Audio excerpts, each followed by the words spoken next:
Well, first of all, how tough a decision was it to make to dismiss your manager? Yeah, it was a tough decision for the board. We don't take these things lightly, and also it was a tough decision personally because I've had a relationship with Martin for 15 years. I think it was now. I went to Darlington. He was my assistant manager. I took him to Oldham with me, so we've worked together on and off for 15 years. So it was a tough call I had to make yesterday morning to tell him what was happening at the club. So yeah, it's been a tough couple of days, to be fair. So, for want of a better phrase, what was the tipping point? At what point was it decided, and why? Well, we're going to have to consider this. I think it's a combination of many things, really. I think looking at the results obviously play a big factor. I think you can make stats work however you want to make stats work. If you tag last season's results onto the back of this with 2 wins in 12, I think the performances, I think you can see the unrest in the supporters, and the performances that we've been giving haven't been good enough in our opinion, and probably a culmination of all those things, results and performances, probably tipped it. An obvious question, having decided to stick with Martin Gray during the summer, why dismiss him after only 5 games? Again, all the things I just said, the tipping point, as we said, would have been performances and results. And basically that's the main reason. Whether it had been ended last season, we felt we're in a position that we spoke to him, give him a chance, bring his own players in, see if there's a vast improvement, and I don't think there was. Even though I was an older shot, I heard the text come in, a lot of people were saying, oh, he's got to go. Was the view of the fans a significant influence? Not really, I don't think. You obviously listen to the boos at half times and the boos at the end because you haven't won the game, so that takes into effect. As a board member, you can't ignore it. You're there on the coalface at Ashton, shall we say, as well. And there's been other grounds that we've been at games as such when the supporters have been vocal about it. But as I said, it's a culmination of all them things. But we sat down as a board and had a chat after the game on Saturday, and thought about it again over Saturday night and re-evaluated Sunday morning, and felt that was the best decision for York City Football. Okay, so what happens now? Well, what happens now is we've had a good chat, good think about it. Sam Collins is the youth team coach, so Sam will step up to be caretaker manager. Stuart Parnaby's been the strength and conditioning coach. He will step up and assist Sam, and we'll run with that for the next few games. What we'll do is, we've not had anybody in place. We didn't plan for this to happen. We were hoping this wouldn't happen. We were hoping that Martin would be here for a long time. So in the short term, them two will take the run of the team, certainly at the weekend at Brackley and at home against Blythe. And hopefully they do well. And they put us in a position as a board where we have to make a decision whether they offer them that job or not. I've been in that same position. I did it at Doncaster a couple of times. I think it was after 6 games. I ended up getting the job and ended up being there for 4.5 years, something like that. So somebody has to start somewhere. He's had tasters of it at Hartlepool. Certainly I didn't envisage this. I'd set Sam on really as youth team coach, and hopefully that was it. And he was going to develop that with Dan Wilson and down the education route that we're going to have to go down this year because we've lost the funding. So I didn't envisage this happen, but it has. So we get on with it and make a decision. And as I said, Sam and Stuart will take control this weekend. Now, in the website, you've made a big play of the experience that Sam Collins has. From what you're saying, it sounds like if he comes up with the results, he could be in the running for the job permanently? Yeah, very much so, yeah. As I said, that's what happened to me. I had a taste of caretaker, dropped back down to being assistant, and then caretaker and got the job. Sam's had the similar role at Hartlepool 2 or 3 times, so he's had that taste of it. As I said, he did come in as a youth team coach. We wanted that to work, and it is working. And this is the solution that we've come up with this moment in time. So are you actively looking for another manager somewhere else? Are you just going to wait and see for a few games? I don't think you have to actively look for managers. You've got applications already. Yeah. CVs, phone calls, agents, players. Ex-players, managers. Yeah, we won't actively or have to actively look for applicants for the job. That will happen naturally. I've got a few already. I've printed a few off, and it'll go into a file. And if it gets to that stage where we need to do that, then we'll have a look at it and probably shortlist an interview. If that's the scenario, you've got to make sure you've got a plan B, if you like. But certainly at this moment in time, we'll let Sam and Stuart run with it, and hopefully they'll get some good results.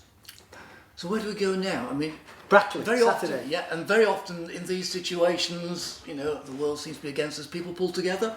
Well, I'd like to think so. In terms of players, some players will be gutted to see Martin go. Some players will be delighted to see Martin go. That's just the human nature, and in the industry we're in, you can only keep 11 people happy on a Saturday. And there's people sat in the stand that they'll be happy he's left, and they maybe get a fresh challenge, a fresh start. And that's what will happen. You know, I had a chat with the players this morning. Most of them have been at football clubs where this has happened. They've been a change of manager at some stage. If they haven't had that, then well done. So they're fully aware of the football is what happens, and everybody should see it as a fresh start for them. To train well this weekend. So this week they've got a full week at it, ready to prepare for Saturday in training, Sunday ready for Monday. It seems the message is the new management team. It's your job now to impress. You start with a clean slate. Yeah, very much so. Yeah, they've been told that. Players start with it. Obviously Sam and Stuart, they're coming in with a clean start. You know, we're probably 8 points off top, which we're not happy about. We're 8th in the league, which we're not happy about. So it's up to Sam, Stuart, and the players to do something about it. Start picking points up, and we'll all be happy. And at least in terms of their start, maybe there's not too much to lose, because these are two very tough matches with Brackley, what they achieved last season, playoff finalists, and Blythe hit somebody for 6 or 7 a little while ago. Yeah, well, there's no, as we said many times, there's no easy games in football, and to get promotion from any league, you've got to be a good side. Obviously, you've got to be lucky with suspensions and lucky when you play teams. You've got to have a goal scorer, which hopefully we've got a couple. So, yeah, we think we've got all the tools in place in terms of the recruitment that was done, but it just hasn't quite clicked at the moment in time.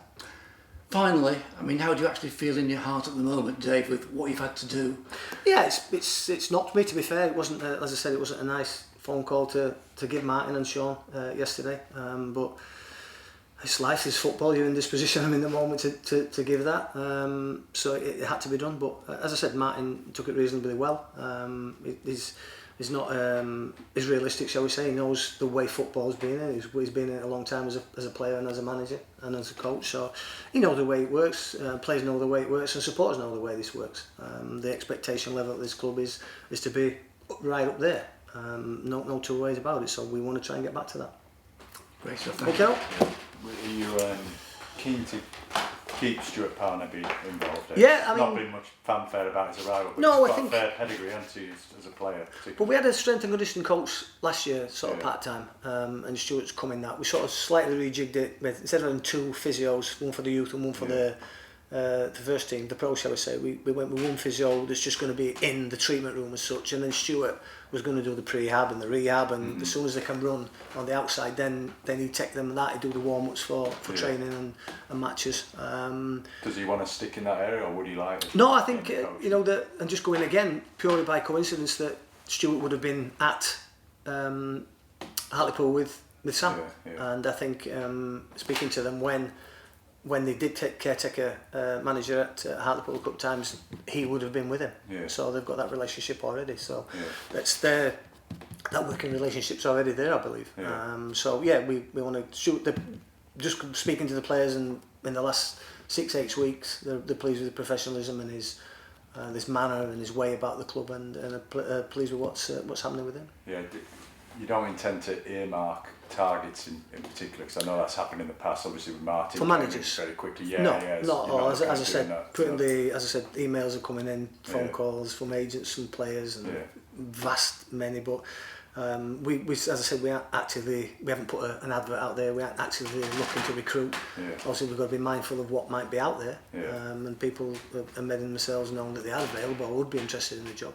But that's certainly haven't gone down that route yet. Again, results will dictate which route we go down. Have you got a time frame in terms of how long Sam and Stuart will get? Or? Not really. No, we've not really spoke about it. But if I'm thinking about it quickly off the top of my head, I think it looks about, is it the FA qualifier third round? Is that about 10 games? I think. I think that was sort of always a benchmark that people get judged on. 10 games. Now, the quick look early doors where the season started.